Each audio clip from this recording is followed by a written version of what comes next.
네, 오늘 우리가 함께 나눌 말씀은 시편 24편 말씀이 되겠습니다. 시편 24편 말씀입니다.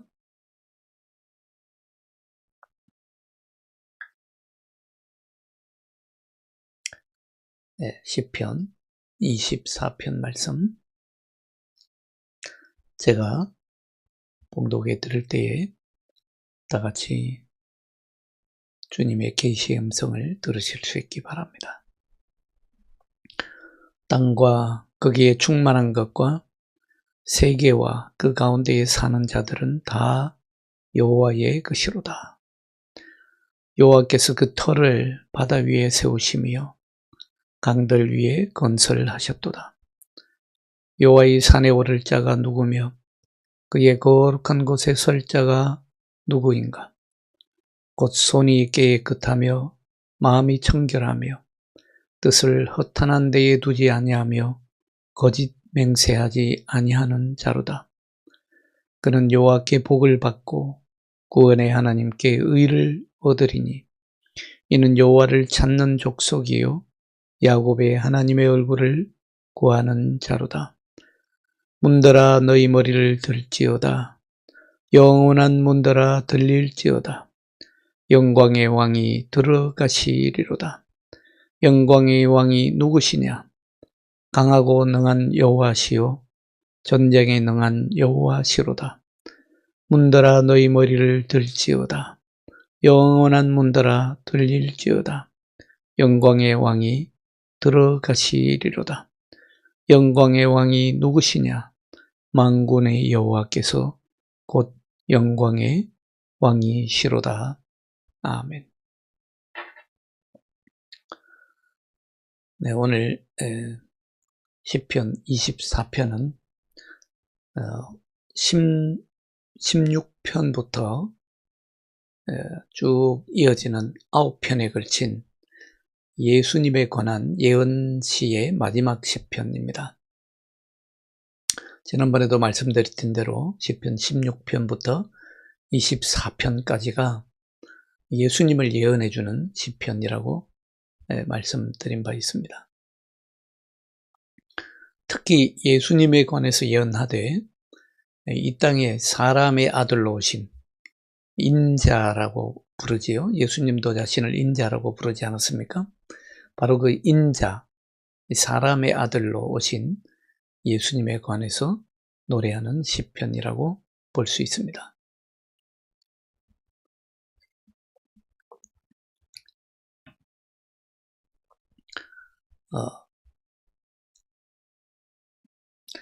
주님은 오늘 24편에서 자기 백성의 왕으로서 예루살렘으로 들어가십니다. 만왕의 왕 되시고 또 언약의 하나님이시고 이스라엘 백성의 주 되시는 주님께서 이제 예루살렘으로 입성하십니다.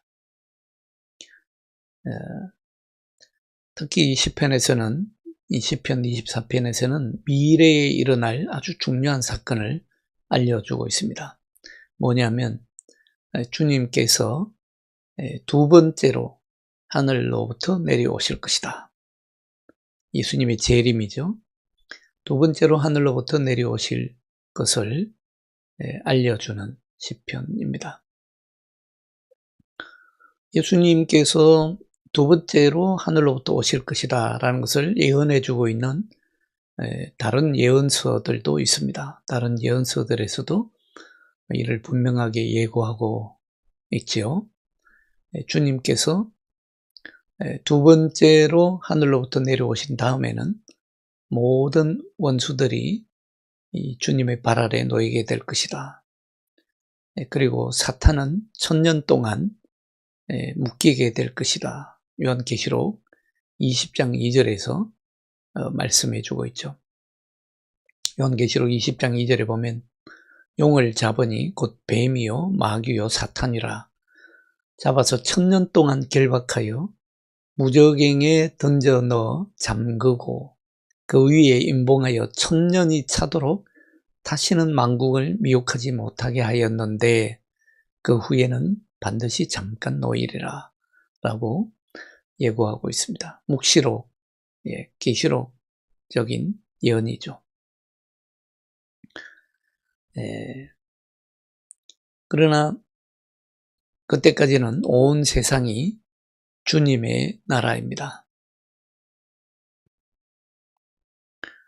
온 땅과 온 세상이 주님의 나라이지만, 그러나 하나님의 결정에 따르면 시온이 가장 우위를 차지합니다. 그 온 땅 중에서도 시온이 가장 우선적인 높은 위치를 차지합니다. 왜 그런가 하면 시편 132편 13절 이하에서 보면 그 이유를 알 수 있습니다. 시편 132편 13절 이하에 보면 여호와께서 시온을 택하시고 라고 말씀하십니다. 여호와께서 시온을 선택하셨습니다. 여호와께서 시온을 택하시고 자기 거처를 삼고자 하여 이르시기를 이는 내가 영원히 쉴 곳이라 내가 여기 거주할 것은 이를 원하였으이로다. 하나님께서 원하셨기 때문에 하나님께서 시온을 거처로 삼으시고 하나님께서 거기서 영원히 쉴 곳을 삼으시고 또 거주지로 삼으셨다는 것입니다. 이런 예언은 미가서 4장 7절에도 나옵니다. 나 여호와가 시온산에서 이제부터 영원까지 그들을 다스리라. 시온산에서 다스리라 하십니다. 그러니까 주님께서 온 땅의 주인이시고 주님이시지만 온 땅이 주님의 다스릴 곳이지만 그 가운데 특별히 주님의 거처로 삼으실 곳은 시온이다라고 말씀하고 있습니다. 우리가 여기서 한 가지 주목할 것이 있습니다. 시편 24편에서 단 한 번, 딱 한 번 나오는데 이스라엘을 야곱이라고 부릅니다. 여기서 야곱은 이스라엘을 뜻하는데요. 오늘 본문 6절에서 밝히고 있듯이 야곱, 곧 이스라엘 족속, 야곱이라고 부르는 족속은 어떤 족속이냐? 오늘 6절에서 보듯이 여호와를 찾는 족속이요. 여호와를 찾는 족속이 바로 야곱이고 하나님의 얼굴을 구하는 족속, 그 족속이 바로 야곱이라고 부르고 있습니다. 여호와를 찾는 족속, 하나님의 얼굴을 구하는 족속. 그런 족속을 하나님께서 세우실 것이라는 말씀입니다. 단순히 이 예언적인 시편이기 때문에 단순히 지금 있는 이스라엘 백성들만을 의미하는 것이 아니라 하나님께서 특별히 하나님을 찾는 족속, 하나님의 얼굴을 구하는 족속을 세우실 것이라는 말씀입니다. 자, 그런 백성을 세우시고 그에 맞춰서 이제 오늘 본문에 보면 만 백성 앞에서 예루살렘으로 입성하시는 왕은 이스라엘의 왕이라 부르지 않습니다. 더 이상 이스라엘의 왕이라 부르지 않고 영광의 왕이라 부르고 있습니다. 그 여호와를 찾는 족속, 하나님의 얼굴을 구하는 족속의 왕은 영광의 왕이라는 것입니다. 그리고 오늘 이사야서 54장 5절에 보면 그는 온 땅의 하나님이라 일컬음을 받으실 것이라 라고 예언하고 있습니다. 이사야 선지자도 오실 왕께서는 온 땅의 하나님, 이스라엘의 하나님만이 아니라 온 땅의 하나님이 되실 것이다. 모든 나라들이 하나님을 이스라엘의 언약의 하나님으로 알게 될 것이고 모든 나라들이 주님을 왕으로 모시게 될 것이다라는 것이죠. 시편 59편 5절에 보면요, 주님은 만군의 하나님 여호와라고 부르고 있습니다. 만군의 하나님 여호와. 이스라엘의 하나님이시오니 일어나 모든 나라들을 벌하소서. 시편 102편 15절 이하에도 보면요, 이에 뭇 나라가 여호와의 이름을 경외하며 이 땅의 모든 왕들이 주의 영광을 경외하리니 여호와께서 시온을 건설하시고 그의 영광 중에 나타나셨습니다 라고 말씀하고 있습니다. 하나님은 문나라의 하나님, 이 땅의 모든 왕들이 섬길 영광의 왕, 그 영광의 왕께서 시온을 세우시고 거기서 나타나실 것이다 라고 말씀하고 있습니다. 오늘 본문 1절에서도 하나님께서 온 땅에 온 세계의 하나님이심을 찬양하고 있습니다. 땅과 거기에 충만한 것과 세계와 그 가운데 사는 자들은 다 여호와의 것이로다. 한마디로 우리 주님께서는 만유의 주시라는 것이죠. 온 만물의 주님이시라는 것입니다. 우리 인간을 포함해서 모든 자연세계와 우주의 주님이시라는 것을 고백하고 있습니다. 온 땅에 대한 절대적인 하나님의 통치를 노래하고 있죠. 이걸 부인할 사람은 아무도 없습니다. 그 누구도 주님의 소유권에 이의를 제기하기나 문제 삼을 수 없습니다. 반드시 소유를 얘기할 때는요, 하나님의 이 기본 권리, 온 땅의 주님이시다, 모든 만물이 여호와의 것이다 라고 하는 하나님의 주권, 하나님의 이 소유권은 반드시 고려되어야 됩니다.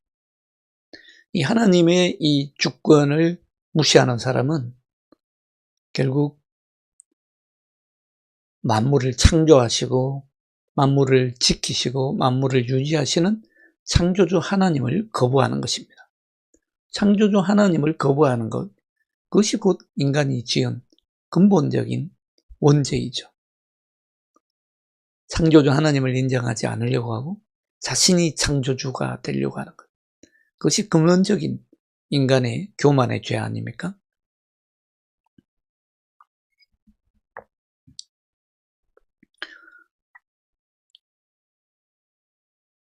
오늘 이 본문 2절에서 보면 여호와께서 그 터를 바다 위에 세우시며 강들 위에 건설하셨도다.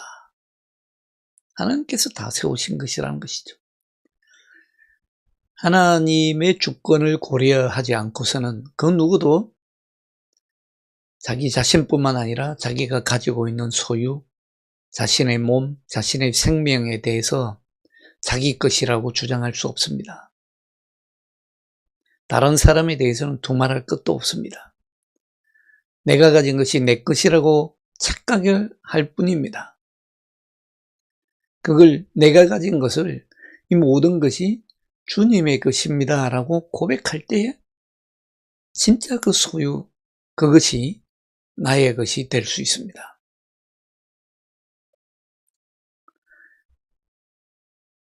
사람이 자기 자신의 기준으로 자기가 가진 것들을 다루는 데에 바쁘다가 보면요, 언젠가는 원래 소유주 대신 하나님 앞에서 해명해야 됩니다.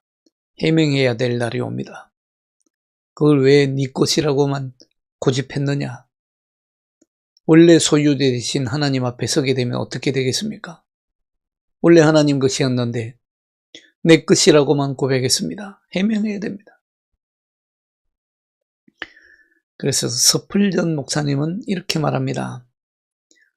집을 지었고 그 틀을 세운 사람은 그 누구보다도 우선적으로 그 집에 대한 우선권을 갖는다. 그것은 논의할 필요조차도 없다라고 말합니다. 그걸 의심할 필요가 없다라고 말합니다. 그러니까 이 틀을 세운 분이 누구입니까? 이 땅에 이 우주의 틀을 세우고 기둥을 세운 분이 누구입니까? 예, 이런 질문은 욥이 받은 질문이었죠.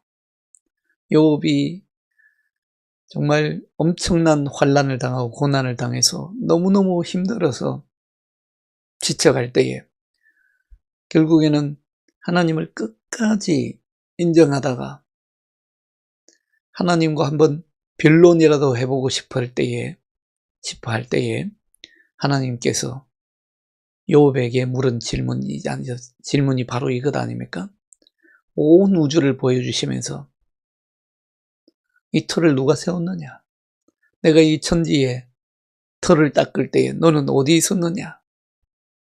욥에게 물었던 질문입니다. 그러니 하나님을 제외해 놓고 소유권을, 내 모든 것을, 내가 가진 것을 내 것이라고 고집하는 것은요, 언젠가는 하나님 앞에 해명을 해야 될 일입니다. 만일 주 되신 그리스도께서 미래에 예루살렘에 들어가셔서 시온으로부터 다스리신다면 그리스도는 하나님의 이 모든 주권, 하나님의 모든 이 소유권을 실현시키시는 셈이 되는 거고, 하나님의 권리는 곧 예수님 자신의 권리가 될 것입니다. 결국 만왕의 왕으로 오시는 예수님의 주권, 권세가 되는 것이죠. 마태복음 28장 18절에 보면 예수님 친히 말씀하십니다. 예수께서 나와 말씀하여 이르시되 하늘과 땅의 모든 권세를 내게 주셨으니, 하늘과 땅의 모든 권세를 주님께 주셨다는 말씀이죠. 요한복음 17장 2절에도 보면 아버지께서 아들에게 주신 모든 사람에게 영생을 주게 하시려고 만민을 다스리는 권세를 아들에게 주셨다라고 말씀합니다. 만민을 다스리는 권세.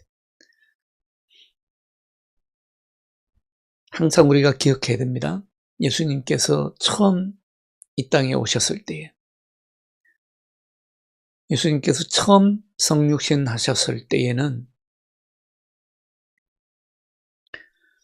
주님께서 인간의 몸을 입으시고 종의 몸을 입으시고 섬기는 자로 오시고, 그리고 이 땅에 모든 죄를 사하기 위해서 예수님께서는 십자가를 지시고 고난의 종으로 오셨습니다. 그렇죠? 그러나 주님께서 두 번째 오실 때에는요, 고난의 종으로 오시지 않습니다. 만왕의 왕으로 오십니다. 만물을 다스릴 왕으로 오십니다. 만물을 다스릴 권세를 가지고 오십니다. 그리고 최후의 심판의 심판주로 오십니다. 우리 이걸 잘 분별해야 됩니다. 이걸 분별하지 못하면 참으로 곤란합니다. 그 주님께서는요, 하늘과 땅을 다스릴 권세, 우리 만왕의 왕이신, 만군의 주이신 하나님께서 가지셨던 그 모든 권세를 실제로 가지고 오십니다. 주님에게 주어진 이 하나님께서 주님께 주신 이 무제한적인 권세를 그때는 부인할 수 있는 사람이 아무도 없습니다. 분명 온 땅의 주님, 만물의 주님으로 오십니다.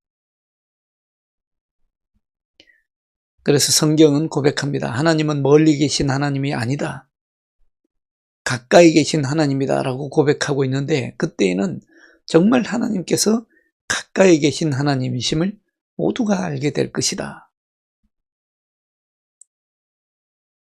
왜 그렇습니까?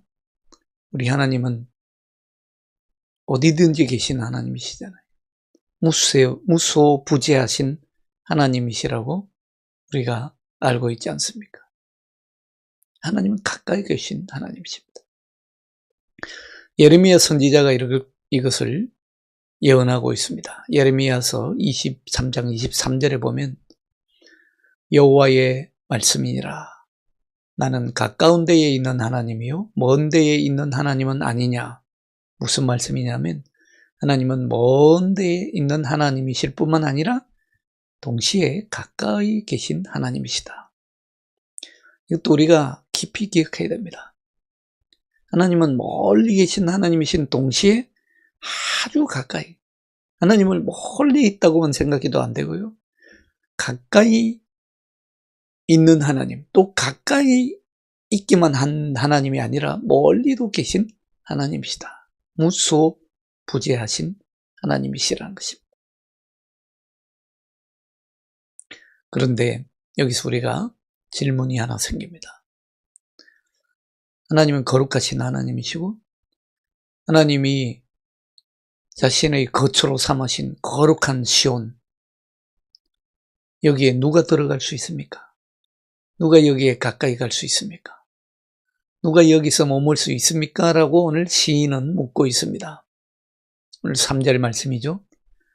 여호와의 산에 오를 자가 누구며 그의 거룩한 곳에 설 자가 누구인가? 누가 이곳에 설 수 있겠습니까? 미래로 따지자면 만왕의 왕이 오셔서 자신의 거처로 삼으실 시온에 그 주님 앞에 설 자가 누구이겠습니까?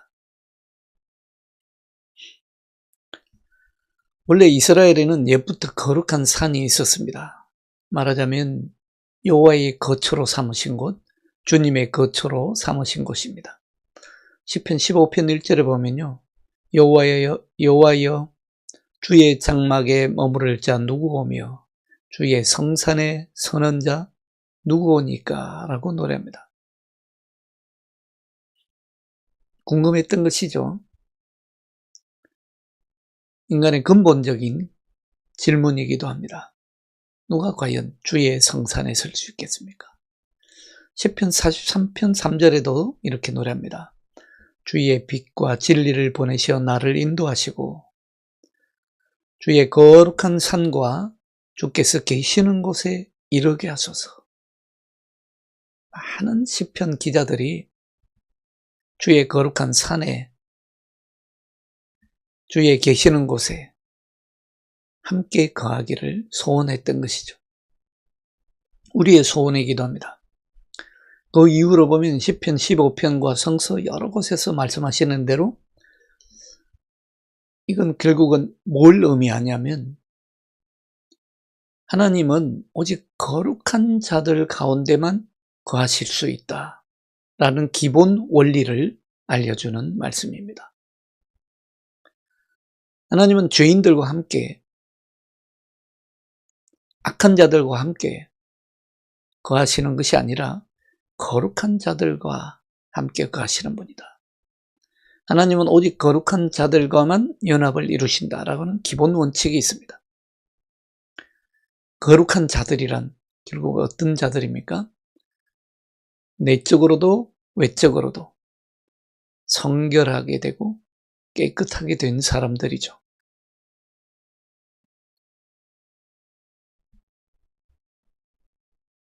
한쪽만 겉으로만 거룩하다 한다거나 또 거룩하지만 얼룩이 묻고 때가 묻은 그런 거룩이 아니라 손이 무죄해야 되고 마음과 양심이 정결해야 된다라고 말씀합니다. 오늘 4절에 보시면 곧 손이 깨끗하며 누가 시온에 거하겠습니까? 라고 대한 대답입니다. 곧 손이 깨끗하며 마음이 청결하며 뜻을 허탄한 데에 두지 아니하며 거짓 맹세하지 아니하는 자로다. 우리가 깊이 새겨야 될 말씀이죠. 손이 깨끗해야 돼. 마음이 청결해야 돼. 뜻을 허탄한 데에 두지 말아야 합니다. 거짓 맹세하지 말아야 합니다. 마음과 이건요 안과 밖을 다 말하고 있습니다. 그렇잖아요. 손만 깨끗한 것이 아니라 내면의 세계, 마음도 청결해야 되고 우리 내면에 품고 있는 영적인 뜻, 정신적인 뜻, 내면적인 것이죠. 입으로 거짓 맹세하지 말아야 돼요. 이거는 마음과 손 또는 입, 그러니까 내면적인 면에서나 외적인 면에서 모두 성결해야 된다는 것이죠. 그래서 여러분들 우리가 항상 신앙생활 하면서 내 안과 내 겉이 일치하고 있는가 이걸 성령 앞에 곰곰이 물어봐야 됩니다. 내가 지금 내 안과 내 밖이 내 마음과 내 입과 내 손이 하나님 앞에서 일치하고 있는가? 항상 영적인 점검이 필요합니다. 이걸 분리해서 살다가 보면요, 결국은 이중인격자가 되는 것이고 하나님 앞에 거짓을 삼게 되는 것이고 결국에는 아첨꾼이나 되는 것입니다. 아첨꾼이 되고 마는 것이죠.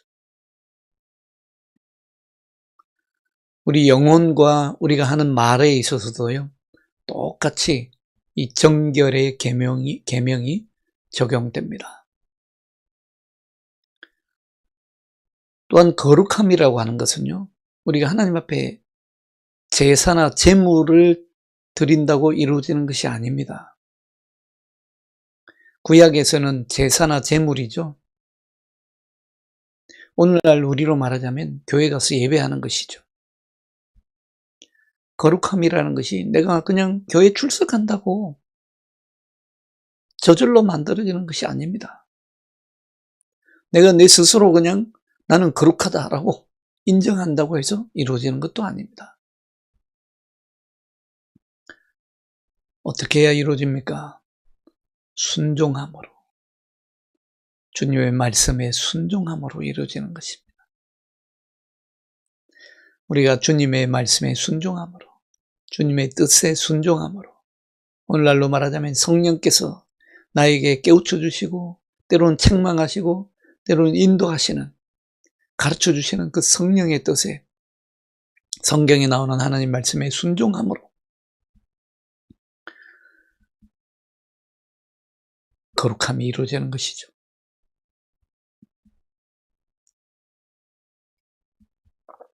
우리가 순종함으로 우리 마음과 영혼으로 거룩에, 주님의 거룩에 일치하는 사람, 손과 입으로 거룩에 일치하는 사람, 그 사람이 주님의 축복을 받게 됩니다. 5절에 말씀하고 있죠. 그런 사람은 거룩한 사람이죠. 4절에 안과 같이 주님 앞에 깨끗해진 사람, 그런 사람은 여호와께 복을 받고 구원의 하나님께 의를 얻으리니라고 말씀하고 있습니다. 여호와께 복 받는 사람이죠. 어떻게 하면 복을 받습니까? 주님 복을 내려주옵소서. 그런다고 복을 받는 것이 아니라는 거죠. 마태복음 5장 8절에도 말씀합니다. 마음이 청결한 자는 복이 있나니 그들이 하나님을 볼 것이며 하나님을 볼 것이다. 어떻게 하면 하나님을 볼 수 있습니까? 종교개혁가들이 그토록 소원했던 내용이죠. 하나님을 보고 싶습니다.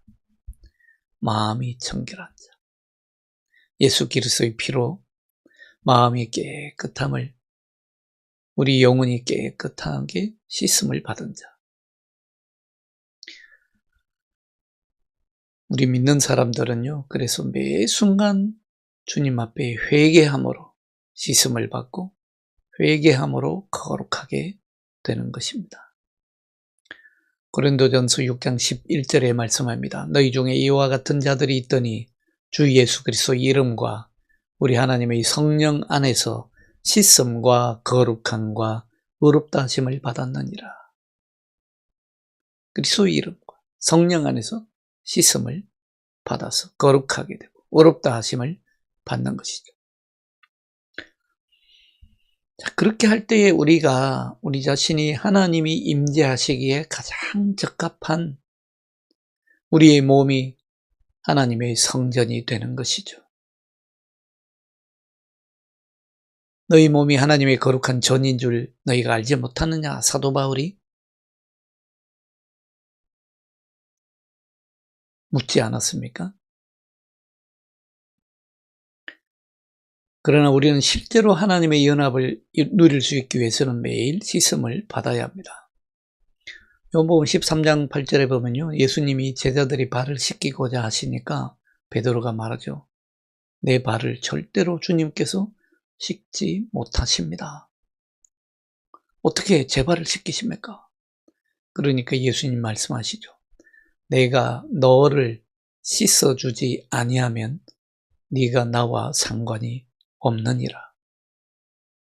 주님의 이름으로 씻김을 받지 않는 사람은요, 주님과 상관이 없다는 말입니다. 그 당시 이스라엘 백성들에게는 아직 이런 인식이 없었습니다. 그저 눈에 보이는 정결법, 정결제사, 구약에 나오는 정결예식, 그것만 알고 있었습니다. 그러나 그런 유대인들조차도 자신의 내면의 세계와 겉의 세계가 일치해야 된다는 것은 알고 있었습니다.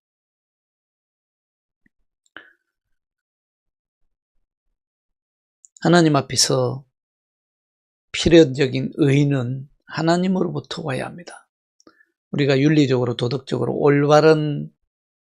올바르게 행하고 올바르게 말하는 것만으로 의를 증명하려고 하는 것은요, 하나님 앞에 충분하지 않습니다. 우리가 아무리 도덕적으로 완벽한들 하나님 앞에 충분할 수가 없습니다. 진리 안에서 순결함 가운데 하나님을 찾고 하나님을 구하는 사람들이 오늘 한 족속을 이룬다 말씀하지 않았습니까? 하나님의 백성이라는 족속입니다. 하나님의 백성. 하나님의 얼굴을 구하고 하나님을 찾는 백성. 이 하나님의 백성은요, 하나님이 원하시는 방식으로 행동합니다. 하나님이 원하시는 그런 모습으로 삽니다. 오늘 6절에 다시 한번 봅니다. 이는 여호와를 찾는 족속이요 야곱의 하나님의 얼굴을 구하는 자로다. 하나님의 얼굴을 구하는 자로다. 그렇기 때문에 하나님과 우상을 동시에 섬기는 것은 불가능합니다. 거룩하신 하나님께서는 절대로 우상과 같이 하지 않으시기 때문입니다. 그 당시 우상들뿐만 아니라 오늘날의 우상들도 마찬가지입니다. 우리가 무슨 미신을 섬기지 않는다, 더 이상 그 이스라엘 백성들이 세웠던 그런 우상을 섬기지 않는다, 아세라, 목상, 바알 신들 이런 우상을 섬기지 않는다. 그리고 모세가 율법을 받으려고 시내산에 올라갔을 때 이스라엘 백성들이 세웠던 그 황금으로 만들어진 우상, 그런 걸 섬기지 않는다. 그런 것만으로 우리 여러분들 나 자신의 위안을 삼아서는 안 됩니다. 우리가 영적으로, 정신적으로 섬기는 우상들이 많습니다. 더욱더 영적으로 깨어 있어야 된다는 말씀입니다. 여러분들 정말 깨어서 하나님을 찾는 족속, 하나님의 얼굴을 구하는 족속에 그 반열에 들어갈 수 있기를 바랍니다. 오늘 8절에 말씀합니다. 영광의 왕이 누구시냐? 강하고 능한 여호와시요 전쟁에 능한 여호와시로다. 그가 누구시냐? 이 질문은요, 시편에만 나오는 것이 아니라 복음서에도 나옵니다.